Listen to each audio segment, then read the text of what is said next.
Hey, podcast listeners, welcome to the Maxwell Leadership Podcast.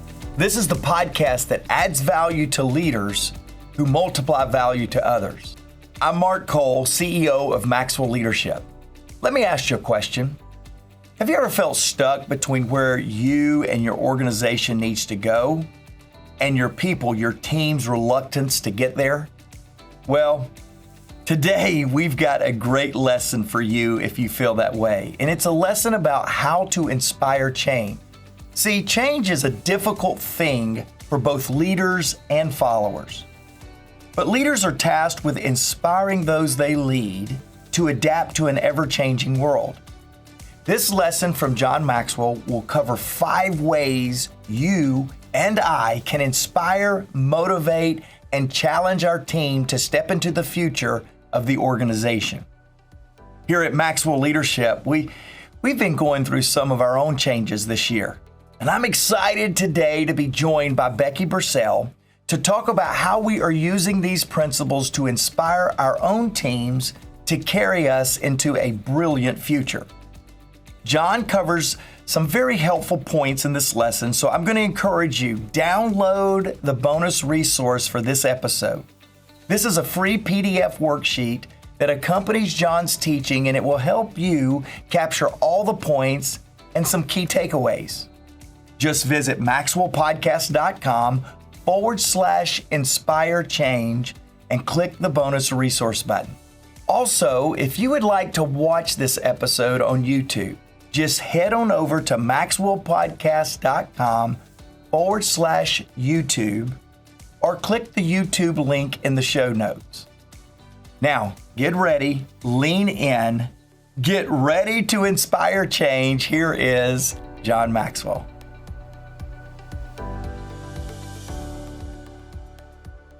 This lesson is all about helping you and me grow through change. So here are some ways to inspire change. Number 1, change what needs to change, not what is easy. I'm so glad to start off with this lesson. Change what needs change, not what is easy. Because here's what I've noticed. When changes are necessary in an organization, there's a high temptation for all of us to make change that is kind of easy, but not what is needed. In other words, to change a little bit because we won't get nicked too much by that change. And what happens is we make cosmetic changes instead of cultural changes. Cosmetic changes are easier than cultural changes. When what we really need to do is get off the cosmetic changes and fix what the issues really are. Okay, here's a classic example. Question, just to see if someone to answer. How many of you have the real experience of being at an organization or a company or going to a store did not match the ad of the company? How many of you know what that's like? It happens to me almost daily, where I'll be doing something or being somewhere and I'll say, wait a minute, I've seen their TV commercials. I've heard their radio ads. Can I tell you something? These two people should have a meeting. They ought to introduce themselves to you. In fact, probably what would be nice is if they showed their employees the ad to just give them a picture of what it should look like. Cosmetic changes. Very easy. Now, what's our point? When you got to make changes, you don't do the easy stuff. You do the important stuff. Observation number 2, effective change usually begins with the inside-out change rather than the outside-in change. 90% of all problems would be fixed and all changes would be positive if we just said we're going to go and work inside out instead of outside in. Now, sometimes outside-in changes are very necessary. If you got a scruffy-looking building, clean it up, obviously. Cleanliness and tidiness. I mean, I'm not saying go back and mess up your building, but what I am saying to you, when you're done painting the building, if you haven't changed the attitude of the people on the inside of the building, it doesn't matter how beautiful it looks. You with me? You got that point, didn't you? That's number 1. Here's number 2. Let go of yesterday so you can go to tomorrow. You've got to let go of yesterday so you can go to tomorrow. Eric Harvey and Steve Venture said, I love this quote, "Our brains are like closets. Over time, they are filled with things that we no longer use, things that don't fit. Every once in a while, they need to be cleaned out." You know what? This quote is new to me, but for 20 years I've said, I wish the attitude were tangible, I wish it were in the head, and I wish there was a zipper on the head. That you could just unzip a person's head, reach in, pull out the attitude, and spray it off. You know, just kind of say, excuse me, your attitude needs a huge cleaning right now. You know what I'm saying? And just spray, and then suck it back in, and zip that sucker up, and pat him on the back of the head and say, go. You know what I mean? I wish it were that easy. But they hit it just exactly right. There are just some things in your life you got to let go before you can move on. Number 3. The third thing that will help us activate change effectively, number 3, is to activate belief. A good leader inspires people to have confidence in their leader. A great leader inspires people to have confidence in themselves. It's a great distinction, isn't it? And an activating belief, which allows people to make change, because people will change when they have people only change something that is important to them if they have a high belief that there's a reason for that change. Number 4, to bring creative change in your organization. Boy, I could do the whole lesson on this one alone, because I think this is something as a young leader I learned, and I really worked at this very, very hard. Number 4, remove barriers. If you're going to help people change, you've got to get the barriers out of their way. Here, let's read. If you're an employee, nothing is more frustrating than to understand the change mission, to embrace the change mission, but to be trapped by barriers beyond your control. Job number 1 for any leader. This is maybe the most important statement in the lesson. Job number 1 for any leader in times of change is to start removing barriers that will keep your team from executing the plan. Get the stuff out of the way. For example, if you're a business person and you want to have a customer-first culture, okay, if that's the culture you want to do, that's the change you want to create, the first thing you got to do is ask yourself, what are the barriers? What are the barriers that keep us from being a customer-first culture? Now, barriers are created by outdated systems, outdated procedures, outdated people, or outdated products. Almost all the barriers will fall in one of those 4 categories. Here we go. Very important statement, this next statement. The first and most important part of this challenge is to do some serious diligence to clearly define the enemy. What's the enemy that's keeping us from making this change? What barrier is it that we just have got to knock down?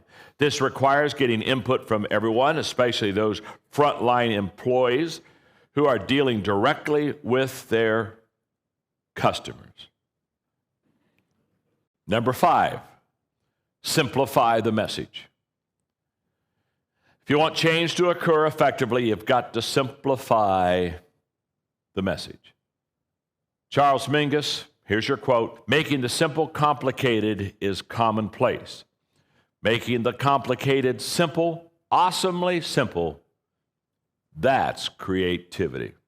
Now allow me to give you communication questions as a leader you got to ask yourself.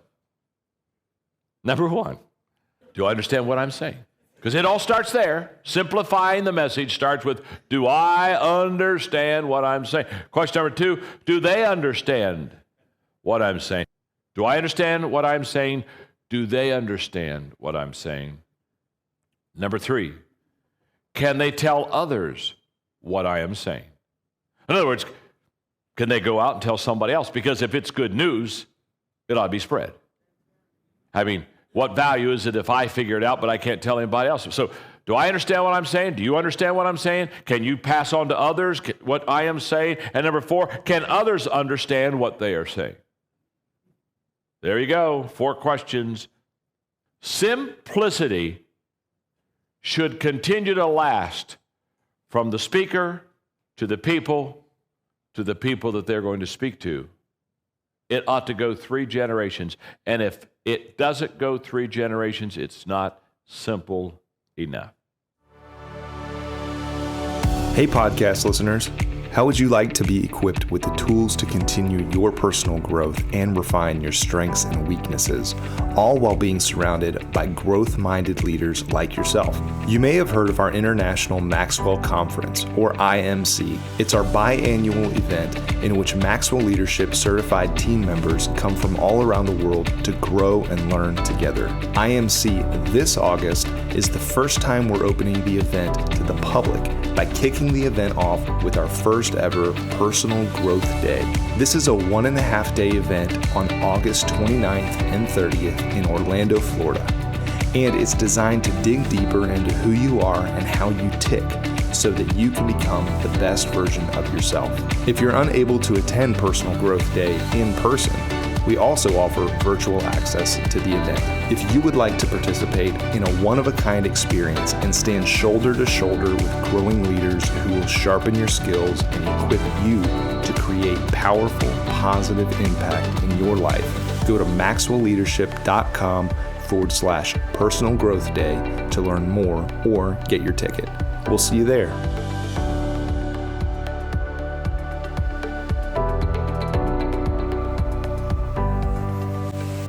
Welcome back. I know if you're like me and Becky, we're sitting here wishing John would keep inspiring us to inspire change. There's a lot of change, Becky, that you and I are getting to lead through. We're getting to be defined in our leadership because of some of the changes. You know, I'm reminded of Socrates' quote that says, "The secret of change is to focus all of your energy not on fighting the old, but on building the new." It's what John says. He says change is inevitable, but growth is optional. And Becky, a year ago, you and I, we sat down with each other and we said, you know what? The old is pretty good. Yesterday was really good. But boy, there is a brightness that's pulling us into the future. And have we not experienced some change over the last year? We definitely have. And it's been quite a ride, and it's still quite a ride. I think it's amazing how we all get excited about change, talking about it, but then when it comes time to implement it, we find there's a few problems that we don't get excited about. And when you think of tackling these things, especially with change, why do you think we, as a leadership organization or any organization, why do you think it's so hard for us to actually move forward with that? I mean, I think myself in particular, it's easy to want to put off the hard things and want to tackle the easy things first. Well, it's this thing that John talks about. Number one, change what needs to be changed, not what's easy. And we were talking right before we went live here, Becky. We were talking about this idea that for all of us, if you're a task person, and I'm not saying that I am or am not a task person, but I will tell you I like to check some things off. I got my little boxes and I like to check them off. And so maybe that makes me a task person, but I think everybody likes a sense of accomplishment. I got that done. Let me move on to the next thing. And it's true that whether it's John or any of us that are teaching, we challenge people, don't get caught up in the trap of checking off the easy things and leaving to the last minute the most difficult things. And we say that a lot in responsibility or daily task. In change, it's even more of a warning that I want to sound, because if you try to change what's easy, you will never get to what's hard, because there's easy changes all around. We've got to work hard to get the changes that require the most energy, the changes that need to be done. We've got to really do a good job, Becky, in my opinion, to intentionally beginning to build that out, so that we can have the most energy to make those changes, no matter the difficulty of the task. It's about the importance or the priority of the task that we need to work toward, and when it comes to change. It's true. And I love how he references the difference between a cosmetic change and a cultural change, because we're kind of living in that right now. We had this beautiful cosmetic change of everything from branding to logos. And as much as we thought that was going to be the hard part, that's not the hard part. Like, that's actually the fun, beautiful part. When it came time to actually culturally embrace those things, even changing the language that we use, I think you and I are still getting used to some of the change in the cultural side. Well, it is. And you know, it's true. I made a miscalculation as a leader in 2021. So in 2020, we all led through COVID and we really didn't know what we were doing. And most of us, we circled the wagons and we back to back, we faced the world, right? And we all kind of led like that. Well, in 2021, I began to say, okay, we're done circling the wagons. We're moving out to the promised land. Let's go to the frontier and we're going to make this thing happen. And I think we did. I really was pleased with 2021, but I popularized in our leadership team a statement at the beginning of 2021. And I said, hey, today is the best day you're going to feel about this direction, this change for the next 365 days. And we would laugh and we feel good about it. Well, I thought 2022 was coming and all the changes had been broadcast. And so now it was time to really run and have this hum and this just feeling of, wow. So this was what the difficulty of 2021 was. And the leadership miscalculation is that change takes longer and costs more than you ever anticipated. The leadership miscalculation is that while people said it and began to repeat it, actually doing it is different than saying it and repeating it. And I've found that in 2022, that the changes that we begin to broadcast and popularize and cast vision for now 18, 24 months, really is now requiring more than language change. It's requiring behavioral change. And it's much harder to change behavior than it is language. Leaders, listen to that. Yes. It is much harder to change behavior than it is language. And Becky, you and I are getting to lead in some behavior change time. Yes, there is. And that really is a reflection. I mean, John talks about disciplines all the time. Mark lives those disciplines every day. But I think that's where you go from even just behavior to those habits and disciplines, is that phrase that he talks about, inside out instead of outside in. It's easy to just repeat in one of our leadership meetings everything that Mark says, but to actually have that reflected in our language, our attitude, our culture, I think that's maybe the gauge that we start to look for as far as that inside out. It is. You know, I'm intrigued. So John, he has so many good points in 2 and 3, but Becky, you just said something that sparked me to go to this remove barriers comment that John said. And I want to camp out here with you a little bit here because of what we're doing with Clear. Now, podcast listeners, podcast viewers, I hope you're viewing in today and getting to see Becky and I visually with our podcast. But I'm going to tell you how to get engaged with the clear growth strategy, the clear leadership trajectory that we want you on. And we'll explain all that in a little bit. Becky's running that, doing a phenomenal job. But I want to go from a content standpoint and talk about you and I and our leadership as we're building this. Now, let me be really clear with everybody. This is not a change in that John Maxwell has now written 86 books. He's given 12,000 plus speeches, and he says that every speech and every book can be synthesized to 5 categories: communication, leadership, equipping, attitude, and relationship. Communication, leadership, equipping, attitude, relationship. Clear. CLEAR. And so Becky and I have tasked ourselves to create a clear growth trajectory for any and everybody that will partner with us, and that will lead to a clear leadership enhancement for everyone that takes the journey with us. So we're on a clear growth and clear leadership passion. Becky, we think about it every day. We eat, sleep, dream. It keeps us up. It wakes us up. It's clear as on the brain. But the leadership ecosystem and the barriers to get that have been daunting, right? Absolutely. It's easier said than done. It is, and it's not because of a lack of vision. It's not because of a lack of excitement around a direction that will help a lot more people than we've ever helped before. It is because of the changes that are going to be required of us and the barriers to those changes. Absolutely. I want you to talk just a minute as a leader. And I'm almost flipping hats for a minute and going to interview you for 1 second here and go, talk to me. You've led it massive. You've led bigger revenues than we're leading right now. Talk to us a little bit about that leader that comes in and can see all those barriers and the level of challenge that presents to someone that's tasked with bringing about the change. Yeah, there's definitely an aspect in leadership of being capable of painting a vision. And that vision has to be wide enough that everyone that you're talking to can attach themselves to it. And as we've all experienced, it's not something you can paint just once. It's a conversation that goes on and on and on. And there's always clarifying moments to bring people back around to make sure we're all on the right track. You know, I remember a very clear conversation you and I had about clear. It's hard to get away from that, by the way. Clear, That's right. Clear.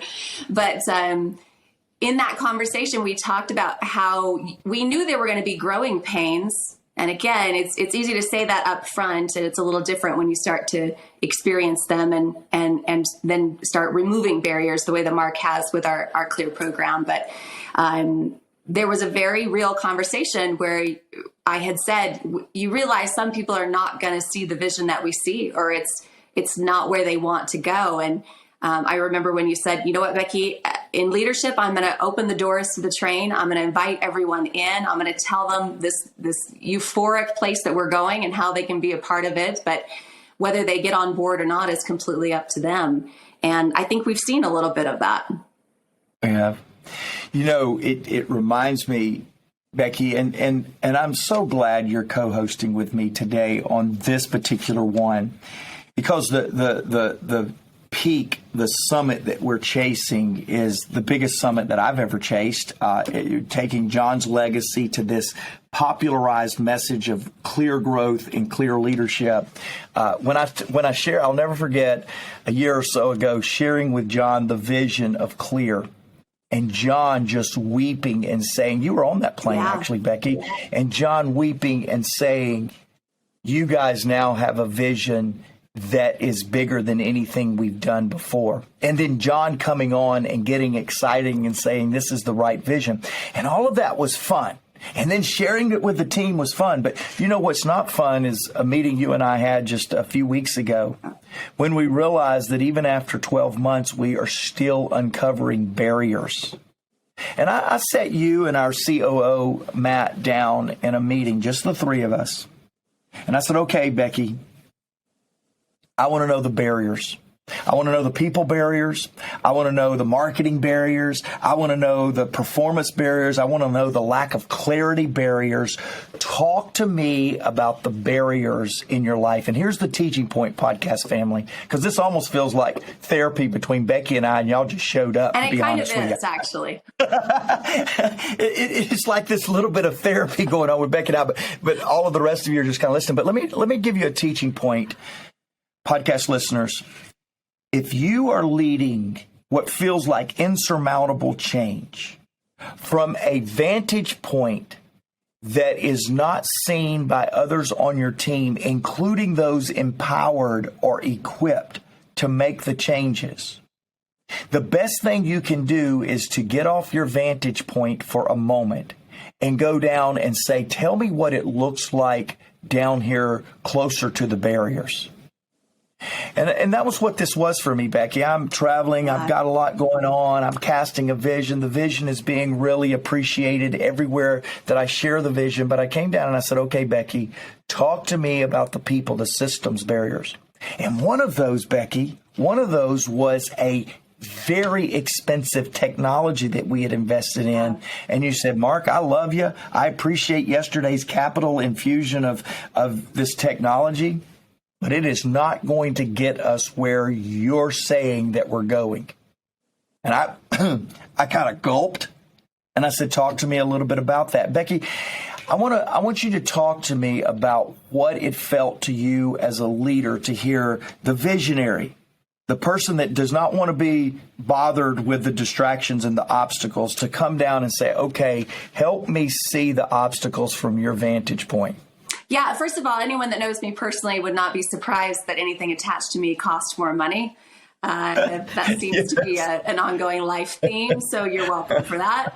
Yes, I'm going to call John, your husband, for some therapy, actually. That's what happened here. Yeah, there's a reason I had to start earning money at a very young age, was to afford myself. So that's part of the issue. But I think being able to have a perspective, and this is why, even our conversation with our producer, Jake, before we started, the comment of we're so much better together than on our own. When I sold my company a few years ago, and before I even knew I was going to be a part of Maxwell Leadership, I had to take a step back and think of what I actually wanted to do. And in that year and a half, almost 2 years, I realized whatever it was I wanted to do, I didn't want to do it by myself. I didn't enjoy life as much. I didn't enjoy, eating the frog by myself, like attacking the big barriers by myself. And because that same lesson of when you are staring at something so big, it's all you can see. And having, the Jakes and the Jared and the Mark and all the people around us to come in from a fresh perspective and realize, hey, that barrier's not as big as you see it. And this is how we can leap over it. I love to equate it almost to these races that we run. And hurdles in our place, because when we start a race, if we tell somebody, this is a sprint, when they get to those hurdles, what are they going to do? I mean, they're going to stop, they're going to turn around, they're going to quit, they're going to be like, how do I get over this thing? But if we can build up some momentum and they know that those hurdles are coming, the expectation's already to jump over them. And I think as a team, we do that really well, and give each other a fresh perspective. Well, often, and Jared in studio with us today kind of reminded me of this. For some time ago, we made a lot of transitions at the leadership level. The changes that we're making now is more in the process and systems procedures level that John was talking about, the outdated systems, outdated procedures, outdated products. But some time ago, I was making some outdated people decisions, and you make those, and what happens, and anytime you're making big change, what happens? The elephants show up, right? Yeah.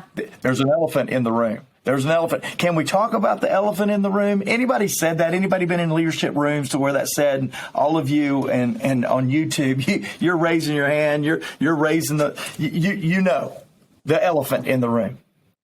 And I came out some time ago, about a year and a half ago. We were making some big outdated people decisions. And I said, okay, guys, we're going to be elephant slayers. Now, wait, before anybody gets all worked up.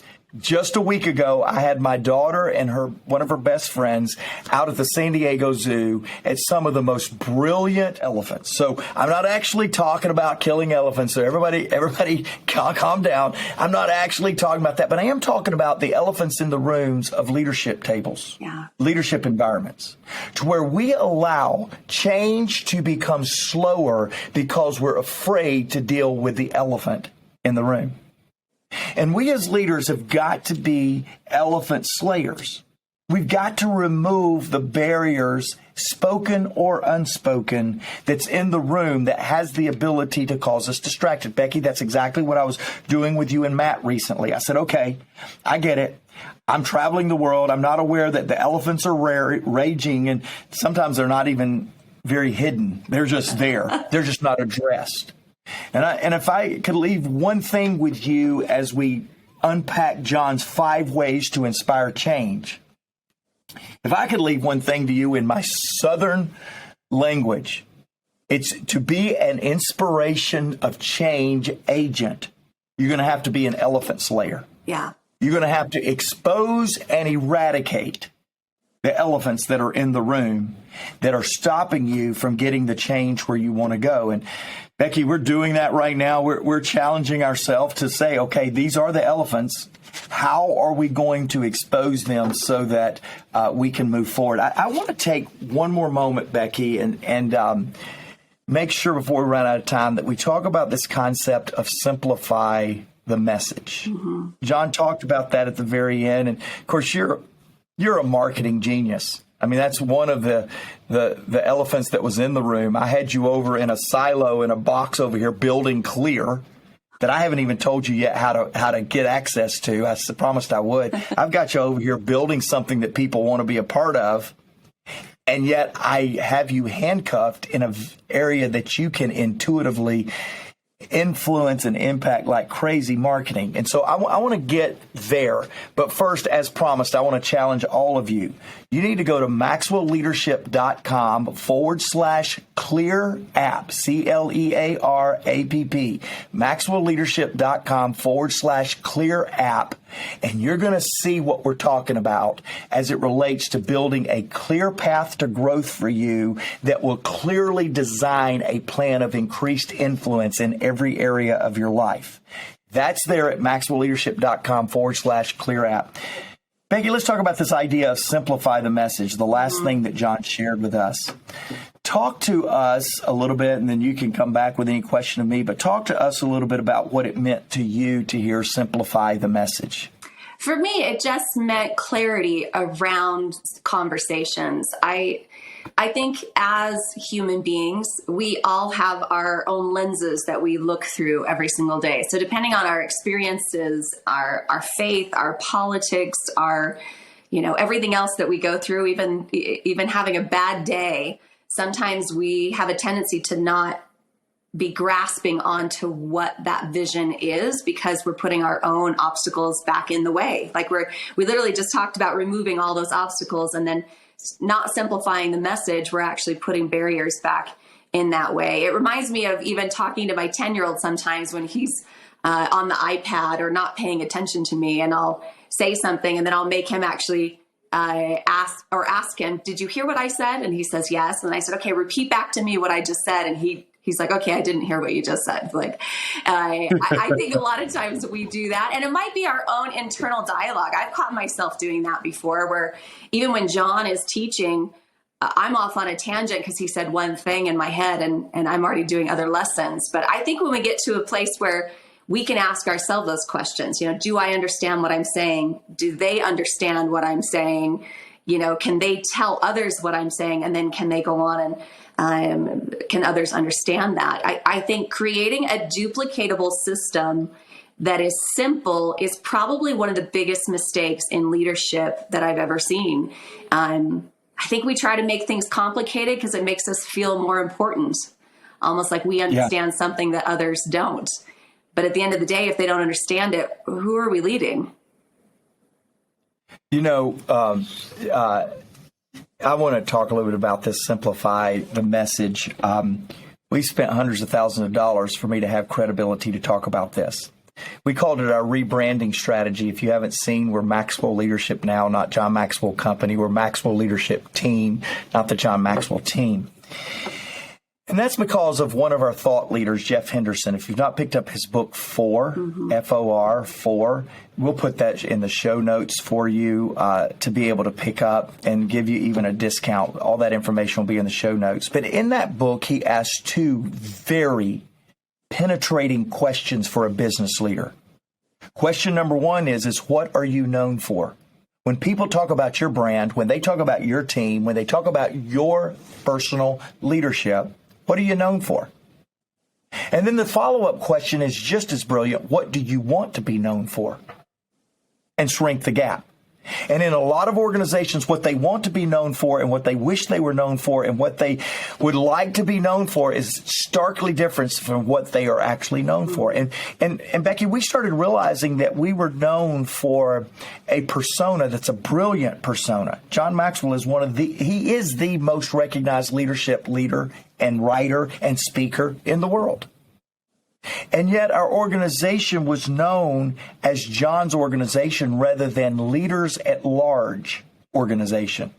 Rather than you listening to this podcast, your organization. Oh, it's John's organization. It's John's organization.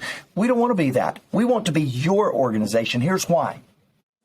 In this understanding what we are known for, John Maxwell and John Maxwell's style of leadership, we realize that what we want to be known for is an inspirational organization, a motivated organization, a tools enhancement organization that allows people to lead powerful, positive change.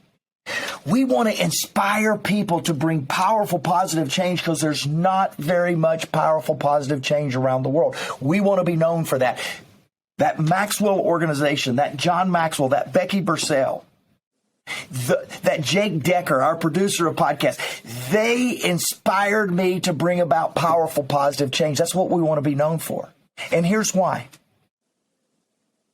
Because everyone deserves to be led well.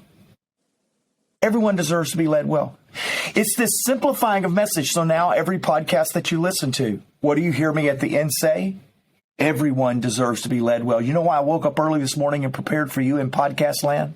You know why Becky on the West Coast woke up very early to prepare for you in podcast land? Because everyone deserves to be led well. We've simplified our message.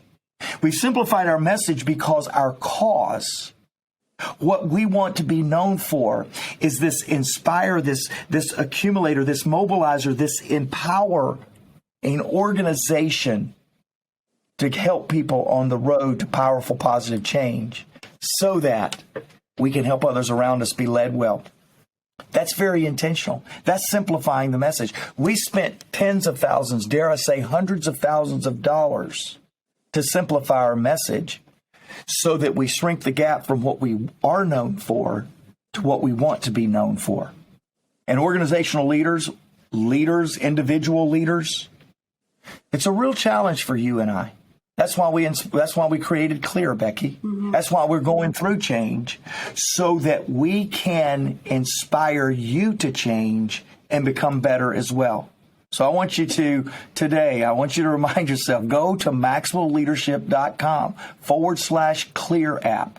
And trust me on this, the Clear app that you get today, it'll be different tomorrow. We are building this platform of a growing, living organism of community leaders, people that want to lead others well, to be challenged in the Clear program. Hey, I want to finish out today with a listener comment. I love this from Sam. The Law of Communication series is what he was listening to, and he really asked this question. He says, so how do you build a relationship to begin with? He goes on and says, John jumped straight into talking about relationships that are already established. In other words, John said, you have to enjoy being together. That's common sense. But I want to know how to start a relationship to have this law of connection. And so, Becky, I'm going to let you answer that question first. I'll come behind you, maybe give a couple of thoughts, and then we'll sign off today. Yeah, I think the easiest way to connect with someone is to make it all about them. Coming from a very deep sales background, to connect with people, whoever does the most talking loses. If you really want to get to know someone, tee them up with the right questions. And it's usually find out that it's everyone's favorite subject is themselves. Allow them to tell you about themselves so you can actually know how to connect with them. Sam, I've always, I love that, Becky. Sam, I've always discovered that when you try to connect with people rather than correct people, when you try to add value to them rather than extrapolate value out of them, as Becky said, when you make it about them, you win the day to have another day of greater development tomorrow. And it's about winning the day with relationships. I have found in my world, whether it's leadership or even in close family relationships, tomorrow's relationship depends on how well I did with today's relationship. That's why I have bad relationships for too long, because I won't make positive momentum in making them a good relationship or moving on from the relationship today, and they stay too long. So, Sam, going back to how does it, all's well that begins well. Start a relationship about making it about somebody else that you can add value to, and you'll see that you win the day today to grow that to a greater level tomorrow. Hey, I hope you'll join the maxwellleadership.com/Clear app. I hope you'll come back to the podcast next week. I hope, like we talked about recently, I hope you make this podcast about bringing people together to make them better. And as I said already about simplify the message, I want you to go lead powerful, positive change, because everyone deserves to be led well.